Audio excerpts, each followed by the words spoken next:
welcome to your darling program show in every Monday and every Saturday, the newspaper review. Here with me, I have the Punch newspaper. Firstly, we go to the Punch newspaper here with me, and the headline here story of the Punch newspaper. The East Coast contacts Interpol over 281 Bono fluing imitates. Malu, Tinubu governor urged prayers for peace and unity.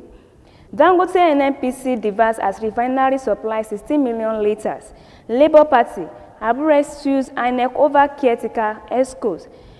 NIM SIM linkage, Sesco begun disconnection as deadline end. Now the story in details.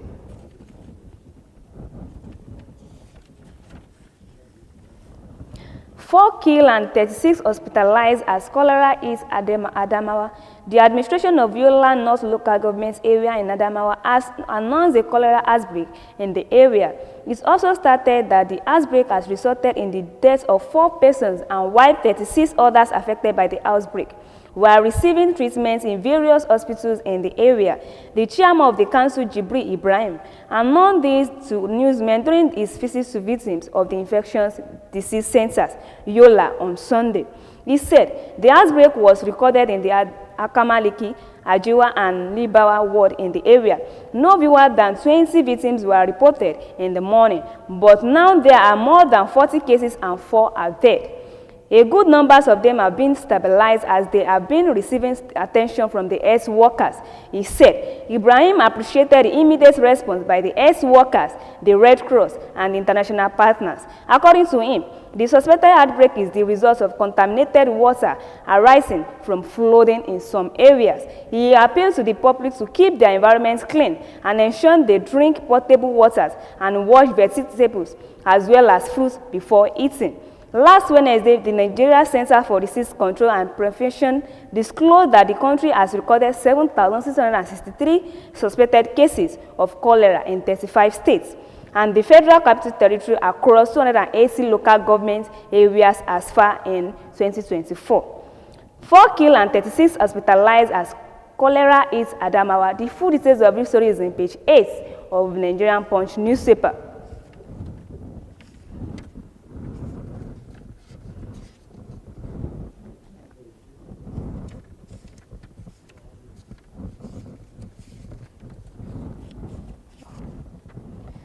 Another story here with me in the Nigerian Punch newspaper.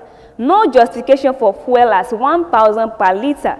The Supreme Head of Seraphim and Cherubim's Unification Church of Nigeria, Prophet Solomon Alao, has expressed astonishment at the soaring price of petrol, which has reached 1,000 per liter despite Nigeria being an oil-producing nation.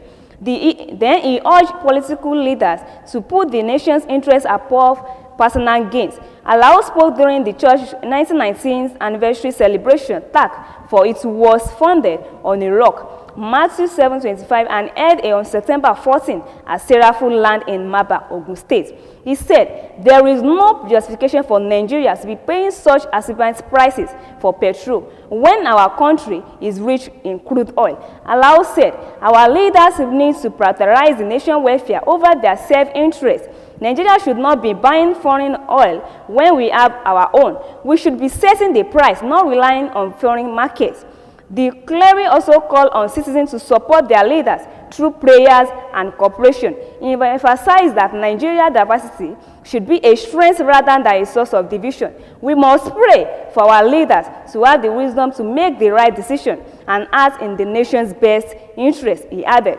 No justification for fuel as 1,000 per liter. The full details of this story is on page 30 of Nigerian Punch newspaper. Another story here with me in the Nigerian Punch newspaper. That man asked federal government to stop Dangote refinery alleged monopoly. The group of oil marketers accused for the vice president of Dangote Industry Limited to have reported the Dangote refinery to President Bola Tinubu for his low-price products to the Depots and Petrol Products Marketers Association of Nigeria, the Punch reports. The association secretary, however, denied reporting the refinery to Tinubu in the manner as we described. Last week, the Dangote official during a space section organized by Naira Matrix of X claimed that the oil marketers reported in the refinery to the president that the plant's low period diesel was counted productive to oil marketers' businesses. He also revealed that oil marketers had continued to boycott Dangote diesel and aviation fuel after the refinery crashed the price of diesel. According to him, over 95% of petrol products importers in Nigeria are not buying products from the Dangote refinery. He said the refinery struggled to sell about 29 tankers of diesel per day due to low patronage from local government's products importers. As a result of poor local patronage, the refinery is said exports most of this diesel and aviation fuel. Petrol product marketers in Nigeria have written to President Bola Tinubu complaining that the refinery local diesel prices, which have dropped from 1,200 naira to 1,000 and now to 900 per litre, and negatively impacting their business, as we stated. That man asked federal government to stop Dangote refinery's alleged monopoly. The full details of this story is on page 32 of the Nigerian Punch newspaper.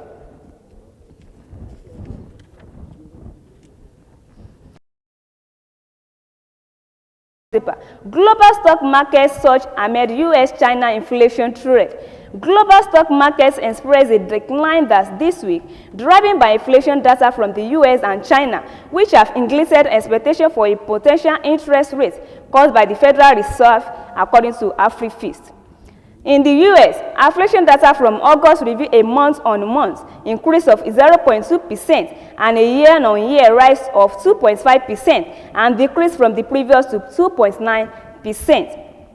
The slower inflation rate has led to heightened speculation that the Federal Reserve may implement a rate cut in its upcoming meeting and boosting investor sentiment. The report added that China inflation figures, reflecting a cooling economic environment, have further contributed to market optimism. The anticipated Fed rate cut has impacted global equities, with the US S&P 500 and National Association of Security Dealers Automatic Quotation System index rising by 3.8% and 5.7% respectively. Global stock market surge amid US-China inflation threat. The full details of this story is on page 35 of Nigerian Punch newspaper.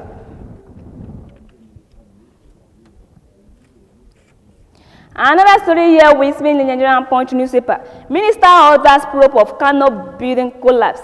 The Ministers of Housing and Urban Development, Ahmed Dangiwa, has expressed concern over the recurrence of building collapse in the country and ordered the probe of the recent incident in Kano. A two-story building in Naman Land Quarters, 5 local government areas of Kano, collapsed, trapping several individuals and resulting to 2 confirmed fatalities, according to the National Emergency Management Agency on September 5. In a recent statement, the ministers ordered a full-scale investigation into the incident and emphasized the urgency of addressing the roots on the building industry to prevent further catastrophic events. The Kano collapse is another sad development exposing the rot in the building industry over the years, which of unchecked will continue to remain catastrophic to the industry and society, is stated. The system and the strict implementation of building codes and regulations. It directed relevant officials to quickly investigate the collapse and ensure that disciplinary actions were taken once findings were submitted. I have received the report of the just collapse investigation, and a checklist of all professionals involved in the construction is being complied for us to take action, Dangiwa said, referencing a previous incident in Jos. Ministers orders probe of Kano building collapse. The full details of this story is on page 36 of Nigerian Punch newspaper.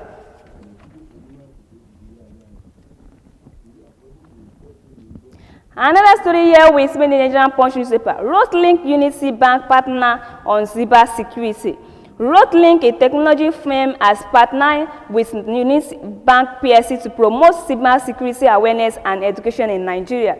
As part of this initiative, a webinar titled Building Resilience into Your Cyber Security Strategy was held recently, fostering expert discussion on strengthening cyber security defense.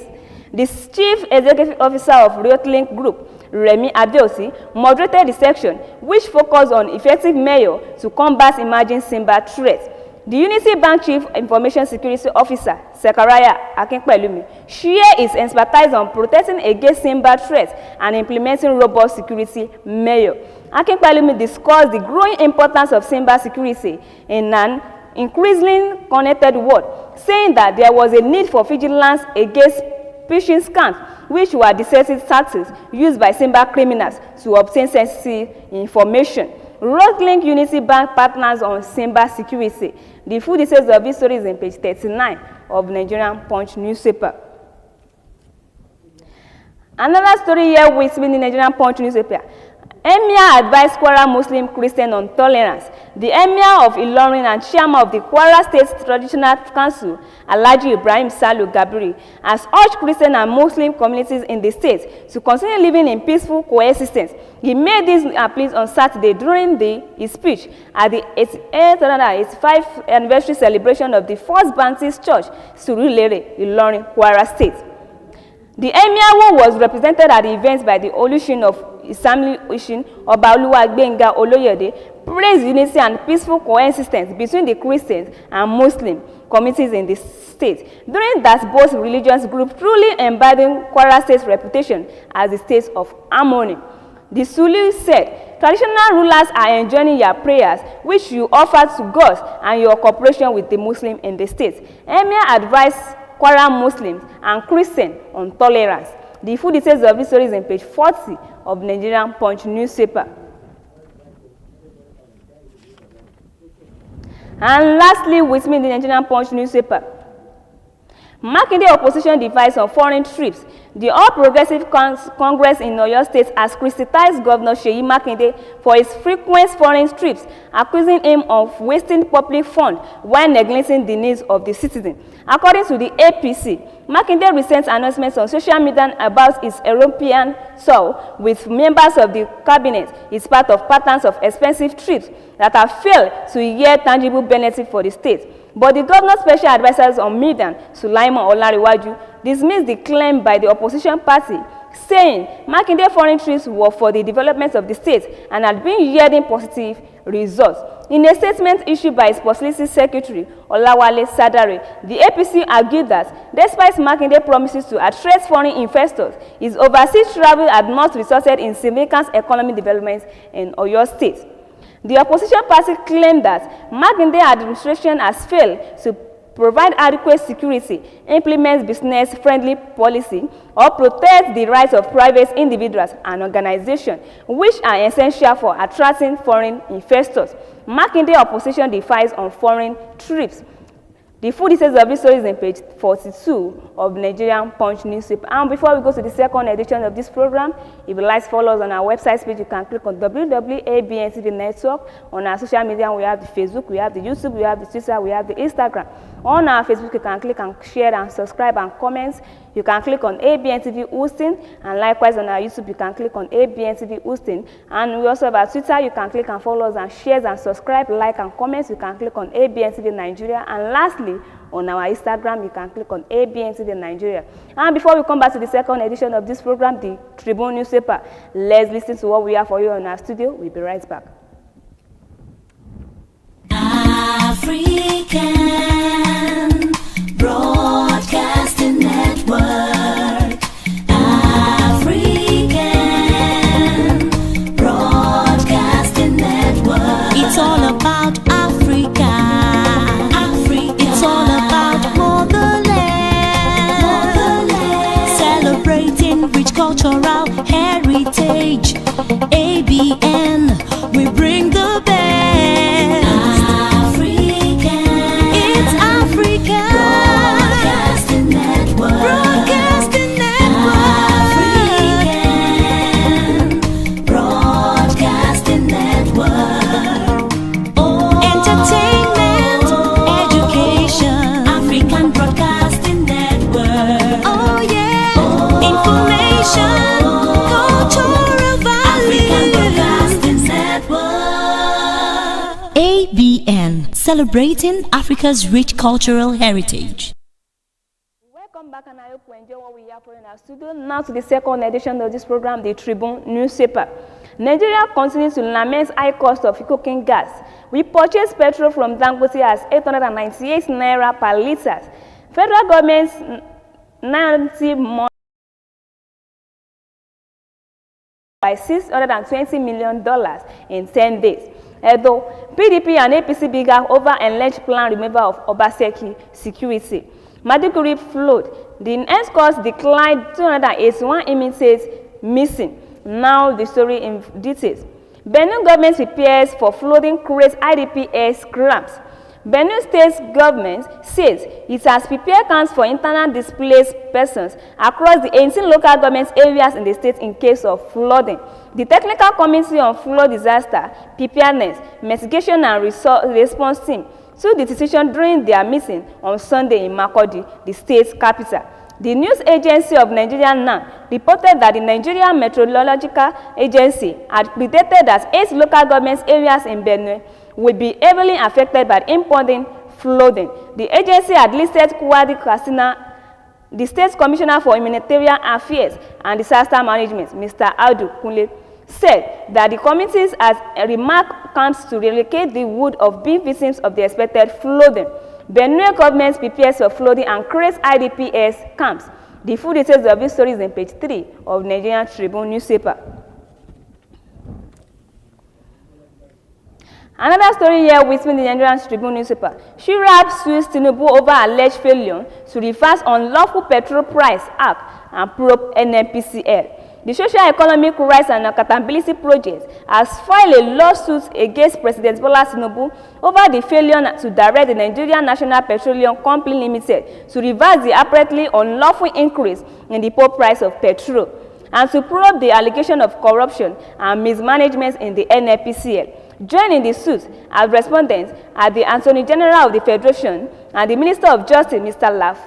Lateef Fagbemi, and the NNPC. In the suit, Shirab sues Tinubu over alleged failure to reverse unlawful petrol price act and probe NNPCL. The full details of this story is on page 4 of Nigerian Tribune newspaper. Another story here with me in the Nigerian Tribune newspaper. SEC assures of adequate regulation to grow digital access industry. The Security and Exchange Commission has assured stakeholders in the digital access space of its readiness to provide the necessary guidance to grow the industry, create wealth for Nigerians, and lead to economic growth and development.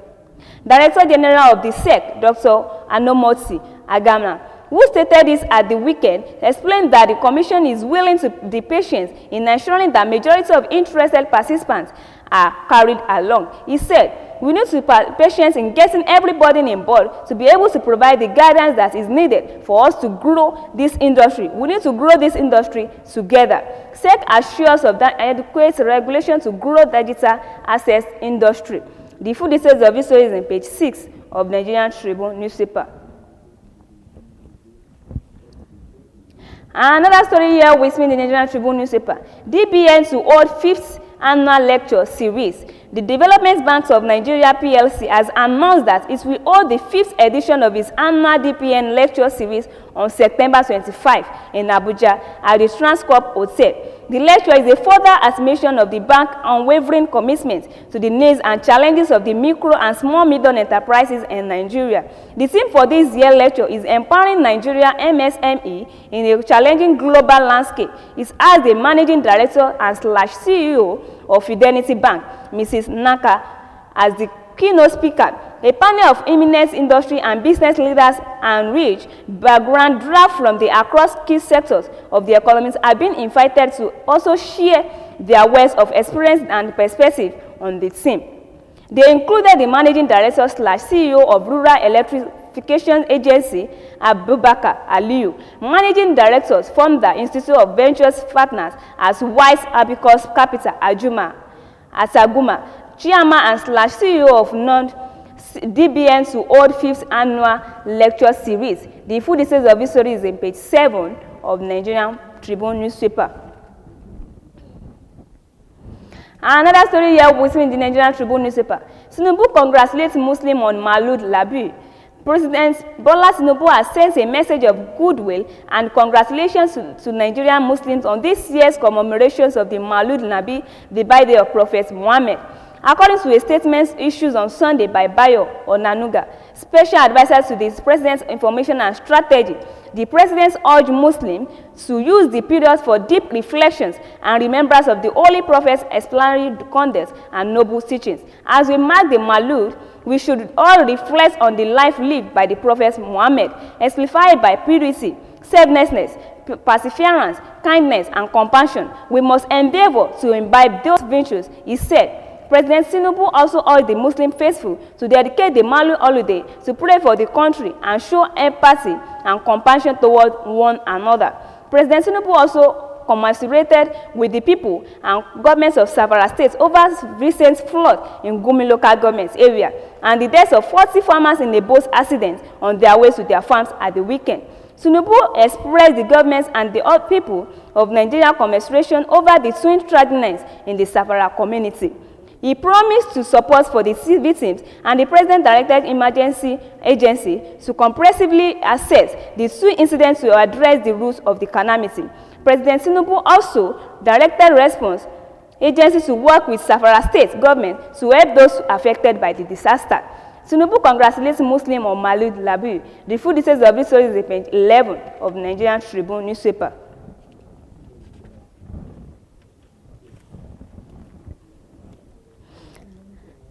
Another story here with the Nigerian Tribune newspaper. FCMB wins award for impactful leading to MSME sustainability efforts. The First City Monument Bank has been recognized as a force for good in Nigeria financial sector, winning 2 prestigious awards at Development Bank of Nigeria 2024 annual lecture series, an award in Lagos.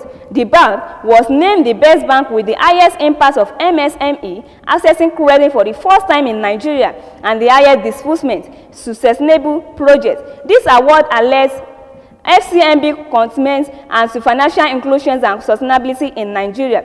Between January and June 2024, FCMB disbursed loans with 180 billion naira to over 800 micro and small medium-scale enterprises across various sectors, significantly boosting their growth and resilience. This affirms FCMB commitment to helping MMCEs succeed through specialized financial tools and support, ultimately boosting the nation's economic and sustainability efforts. Mrs. Yemisi Edun, Managing Director of FCMB, said, as Nigeria MSME-friendly bank, we are honored to win this award and to continue leading the charge in supporting businesses across Nigeria. FCMB win award for impactful leading to MSME sustainability efforts. The full details of this story is on page 14 of Nigerian Tribune newspaper.